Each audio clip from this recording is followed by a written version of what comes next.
Cells of the immune system, such as macrophages and dendritic cells, are the first line of defense in recognizing pathogens of various kinds.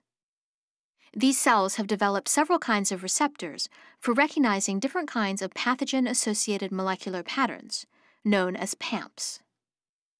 There are different classes of these proteins that recognize different types of PAMPs.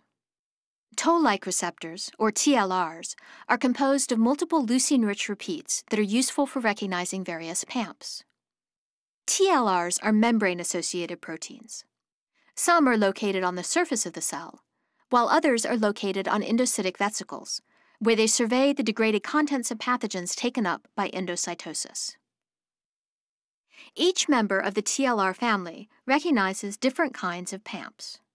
For example, TLR5 recognizes flagellin, which is a highly conserved constituent of the bacterial flagellum.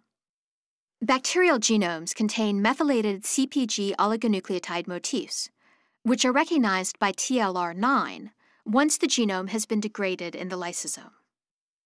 TLR6 and TLR2 are a dimer that recognize diacyl lipopeptides. TLR1 and TLR2 are a dimer that recognize triacyl lipopeptides, and TLR4 recognizes lipopolysaccharide, LPS, a component of gram-negative bacteria. Like TLR9, TLR3 and TLR7 are located on endocytic vesicles and recognize double-stranded RNA and single-stranded RNA, respectively. When any TLR is activated, it sends a signal to the nucleus by activating transcription factors. Not all pathogens, however, live in the extracellular space or are phagocytosed. Some pathogens, such as viruses, exist and replicate in the cytosol. There are at least two classes of receptors that can detect pathogens in the cytosol and signal their presence to the immune system.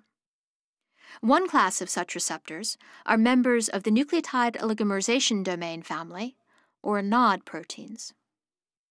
For example, the NOD2 protein, which is located in the cytosol, can detect bacterial proteoglycans of intracellular bacteria. When the NOD2 protein recognizes its ligand, the muramyl dipeptide, it sends a signal to the nucleus to activate transcription. Finally, there is a class of intracellular receptor proteins that contain an RNA helicase domain and two caspase recruitment domains, or CARD domains. One member of this family, RIG-I, recognizes double-stranded RNAs that are a component in the life cycle of many RNA viruses. This class of proteins also sends a signal to the nucleus, but unlike TLRs and NODs, it activates the production of type 1 interferons. In all, the toll-like receptors, NOD proteins, and the RNA helicase CARD domain family provide the innate immune system with the ability to detect both extracellular and intracellular pathogens and to activate an immune response against them.